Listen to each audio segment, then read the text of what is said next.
Shavuot. Exodus chapter 19 verse 1 to chapter 20 verse 23. Chapter 19. In the 3rd month after Bnei Yisrael had gone out of the land of Egypt, that same day they arrived at the wilderness of Sinai. They traveled from Rephidim, came into the wilderness of Sinai, and set up camp in the wilderness. Israel camped there, right in front of the mountain. Moses went up to God, and Adonai called to him from the mountain, saying, "Say this to the house of Jacob, and tell Bnei Yisrael, you have seen what I did to the Egyptians, and how I carried you on eagle's wings and brought you to myself. Now then, if you listen closely to my voice and keep my covenant, then you will be my own treasure from among all people, for all the earth is mine. So as far as you will be to me a kingdom of Kohanim and a holy nation. These are the words which you are to speak to Bnei Yisrael." So Moses went, called for the elders of the people, and put before them all these words that Adonai had commanded him. All the people answered together and said, "Everything that Adonai has spoken we will do." Then Moses reported the words of the people to Adonai. Adonai said to Moses, "I am about to come to you in a thick cloud, so that the people will hear when I speak with you and believe you forever." Then Moses told the words of the people to Adonai. Adonai said to Moses, "Go to the people and sanctify them today and tomorrow. Let them wash their clothing. Be ready for the 3rd day, for on the 3rd day Adonai will come down upon Mount Sinai in the sight of all the people. You are to set boundaries for the people all around, saying, 'Be very careful not to go up onto the mountain or touch the border of it. Whoever touches the mountain will surely be put to death. Not a hand is to touch it, but he will surely be stoned or shot through. Whether it is an animal or a man, it will not live. When the shofar sounds, they may come up to the mountain." Then Moses went down from the mountain to the people, consecrated them, and then they washed their clothing.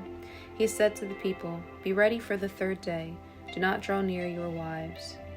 In the morning of the 3rd day there was thundering and lightning, a thick cloud on the mountain, and the blast of an exceedingly loud shofar. All the people in the camp trembled. Then Moses brought the people out of the camp to meet God, and they stood at the lowest part of the mountain. Now the entire Mount Sinai was in smoke, because Adonai had descended upon it in fire. The smoke ascended like the smoke of a furnace. The whole mountain quaked greatly.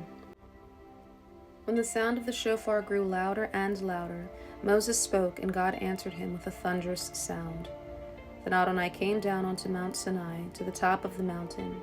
Adonai called Moses to the top of the mountain, so Moses went up. Then Adonai said to Moses, "Go down and warn the people, lest they break through to see Adonai, and many of them die. Even the Kohanim who come near to Adonai must consecrate themselves, so that Adonai does not break out against them." Moses said to Adonai, "The people cannot come up to Mount Sinai, for you are the one who warned us, saying, 'Set boundaries around the mountain and consecrate it.'" Then Adonai said to him, "Go down, you are to come back up, you and Aaron with you, but do not let the Kohanim and the people break through to come up to Adonai, or he will break out against them." So Moses went down to the people and told them. Chapter 20. And God spoke all these words, saying, "I am Adonai your God, who brought you out of the land of Egypt, out of the house of bondage. You shall have no other gods before me. Do not make for yourself a graven image, or any likeness of anything that is in heaven above, or on the earth below, or in the water underneath the earth. Do not bow down to them. Do not let anyone make you serve them. For I, Adonai your God, am a jealous God, bringing the iniquity of the fathers upon the children to the 3rd and 4th generations of those who hate me, but showing loving kindness to the thousands of generations of those who love me and keep my mitzvot. You must not take the name of Adonai your God in vain, for Adonai will not hold him guiltless that takes his name in vain. Remember Yom Shabbat, to keep it holy. You are to work 6 days and do all your work, but the 7th day is a Shabbat to Adonai your God. In it you shall not do any work, not you, nor your son, your daughter, your male servant, your female servant, your cattle, nor the outsider that is within your gates. For in 6 days Adonai made heaven and earth, the sea and all that is in them, and rested on the 7th day. Thus Adonai blessed Yom Shabbat and made it holy. Honor your father and your mother, so that your days may be long upon the land which Adonai your God is giving you. Do not murder, do not commit adultery, do not steal, do not bear false witness against your neighbor. Do not covet your neighbor's house, your neighbor's wife, his manservant, his maidservant, his ox, his donkey, or anything that is your neighbor's. All the people witnessed the thundering and the lightning and the sound of the shofar and the mountain smoking. When the people saw it, they trembled and stood far off. So they said to Moses, "You speak to us, and we will listen, but do not let God speak to us, or we will die." So Moses said to the people, "Do not be afraid, for God has come to test you, so that his fear may be in you, so that you do not sin." The people stood far off, while Moses drew near to the thick darkness where God was. Then Adonai said to Moses, "Say this to Bnei Yisrael, you yourselves have seen that I have spoken to you from heaven. Do not make gods of silver alongside me, and do not make gods of gold for yourselves." Numbers chapter 28, verses 26 to 31. Shavuot, Feast of Weeks. On the day of first fruits, when you offer to Adonai a new grain offering during the Feast of Weeks, you are to have a sacred assembly. You are to do no laborious work. You are to offer as a pleasing aroma a burnt offering to Adonai, 2 young bulls from the herd, 1 ram and 7 male lambs a year old. With each bull there is to be a grain offering of 3/10 of an ephah of fine flour mixed with oil, with the ram 2/10, and with each lamb 1/10, plus 1 male goat to make atonement for you. In addition, you are to prepare the regular burnt offering with its grain offering and its drink offering. They are to be without defect. Ezekiel chapter 1, verses 1 to 28. In the 30th year, on the 5th day of the 4th month, as I was among the exiles by the river Chebar, the heavens opened and I saw visions of God. In the 5th day of the month, which was the 5th year of King Jehoiakim's captivity, the word of Adonai came to Ezekiel the Kohen, son of Butzi, in the land of the Chaldeans by the river Chebar. The hand of Adonai was upon him there. I looked, and behold, a storm wind came from the north, a great cloud with flashing fire and brightness all around it, and something like a glowing alloy out of the fire. From within it came the likeness of 4 living creatures. This was their appearance. They had a likeness of a human, but each one had 4 faces, and each one of them had 4 wings. Their legs were straight, and the soles of their feet were like the hoof of a calf. They sparkled like the color of burnished bronze. They had human hands under their wings and their 4 sides. The 4 of them had faces and wings. Their wings touched one another. They did not turn when they moved. Each could move in the direction of any of its faces. As for the form of their faces, each had a human face. The 4 had the face of a lion on the right side. The 4 had the face of an ox on the left side. And the 4 had the face of an eagle.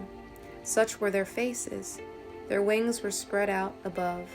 Each creature had 2 wings touching the wing of another, while another 2 were covering their bodies. Now each being could move in the direction of any of its faces. Wherever the Ruach would go, they went, without turning as they went.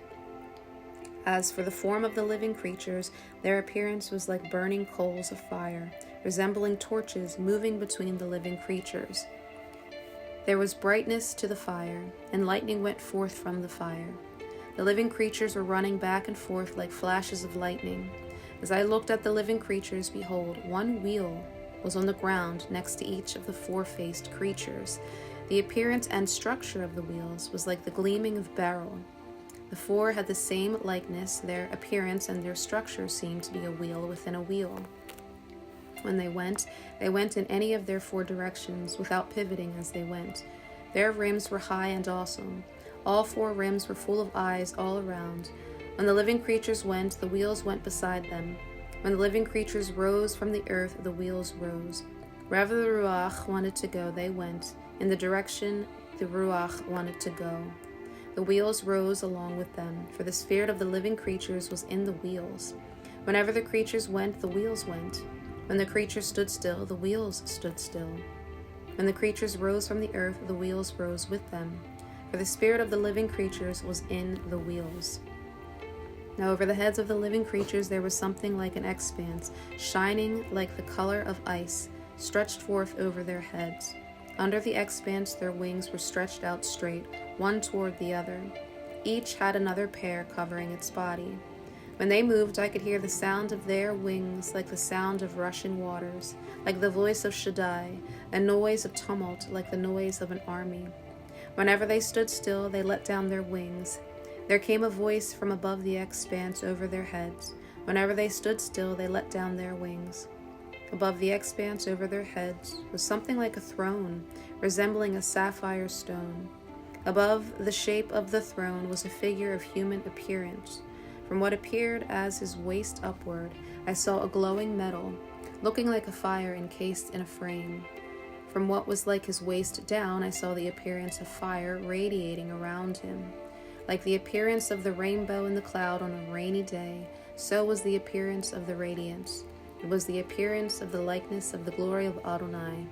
I saw it, fell upon my face, and heard the voice of the one who was speaking. Ezekiel chapter 3, verse 12. And the Ruach lifted me up. I heard behind me the sound of a great earthquake. Blessed is the glory of Adonai from his place. Acts chapter 2, verses 1 to 47. When the day of Shavuot had come, they were all together in one place. Suddenly there came from heaven a sound like a mighty rushing wind, and it filled the whole house where they were sitting. And tongues like fire, spreading out, appeared to them, and settled on each one of them. They were all filled with the Ruach HaKodesh, and began to speak in other tongues as the Ruach enabled them to speak out. Now Jewish people were staying in Jerusalem, devout men from every nation under heaven. And when this sound came, the crowd gathered. They were bewildered, because each was hearing them speaking in his own language. And they were amazed and astonished, saying, All these who are speaking, aren't they Galileans? How is it that we each hear our own birth language? Parthians and Medes and Elamites, and those living in Mesopotamia, Judea and Cappadocia, Pontus and Asia, Phrygia and Pamphylia, Egypt and parts of Libya towards Cyrene, and visitors from Rome, both Jewish people and proselytes, Cretans and Arabs. We hear them declaring in our own tongues the mighty deeds of God. And they were all amazed and perplexed, saying to each other, What does this mean? Others, poking fun, were saying, They are full of sweet new wine. But Peter, standing with the 11, raised his voice and addressed them. Fellow Judeans and all who are staying in Jerusalem, let this be known to you, and pay attention to my words. These men are not drunk, as you suppose, for it's only the 3rd hour of the day. But this is what was spoken about through the prophet Joel. It shall be in the last days, says God, that I will pour out my Ruach on all flesh. Your sons and your daughters shall prophesy. Your young men shall see visions, and your old men shall dream dreams. Even on my slaves, male and female, I will pour out my Ruach in those days, and they shall prophesy. And I will give wonders in the sky above and signs on the earth beneath, blood and fire and smoky vapor. The sun shall be turned to darkness and the moon to blood, before the great and glorious day of Adonai comes. And it shall be that everyone who calls on the name of Adonai shall be saved. Men of Israel, hear these words. Yeshua HaNatzrati, a man authenticated to you by God with mighty deeds and wonders and signs God performed through him in your midst. As you yourselves know, this Yeshua, given over by God's predetermined plan and foreknowledge, nailed to the cross by the hand of lawless men, you killed. But God raised him up, releasing him from the pains of death, since it was impossible for him to be held by it. For David says about him, I saw Adonai always before me, for he is at my right hand, so that I might not be shaken. Therefore my heart was glad and my tongue rejoiced. Moreover, my body also will live in hope, because you will not abandon my soul to Sheol, or let your Holy One see decay. You have made known to me the paths of life. You will fill me with joy in your presence. Brothers, I can confidently tell you that the patriarch David died and was buried. His tomb is with us to this day. So because he was a prophet and knew God had sworn with him an oath to seat one of his descendants on his throne, David saw beforehand and spoke of Messiah's resurrection, that he was not abandoned to Sheol, and his body did not see decay. This Yeshua God raised up. We all are witnesses. Therefore, being exalted to the right hand of God and receiving from the Father the promise of the Ruach HaKodesh, he poured out this, which you now see and hear. For David did not ascend into the heavens, yet he himself says, Adonai said to my Lord, sit at my right hand until I make your enemies a footstool for your feet.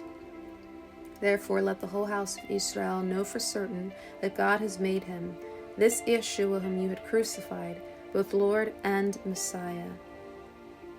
Now when they heard this, they were cut to the heart and said to Peter and the rest of the emissaries, Fellow brethren, what shall we do? Peter said to them, Repent, and let each of you be immersed in the name of Messiah Yeshua for the removal of your sins, and you will receive the gift of the Ruach HaKodesh. For the promise is for you and your children, and for all who are far away, as many as Adonai our God calls to himself. With many other words he warned them and kept urging them, saying, Save yourselves from this twisted generation. So those who received his message were immersed, and that day about 3,000 souls were added. They were devoting themselves to the teaching of the emissaries and to fellowship, to breaking bread and to prayers. Fear lay upon every soul, and many wonders and signs were happening through the emissaries. And all who believed were together, having everything in common. They began selling their property and possessions and sharing them with all, as any had need. Day by day they continued with one mind, spending time at the temple and breaking bread from house to house. They were sharing meals with gladness and sincerity of heart, praising God and having favor with all the people. And every day the Lord was adding to their number those being saved.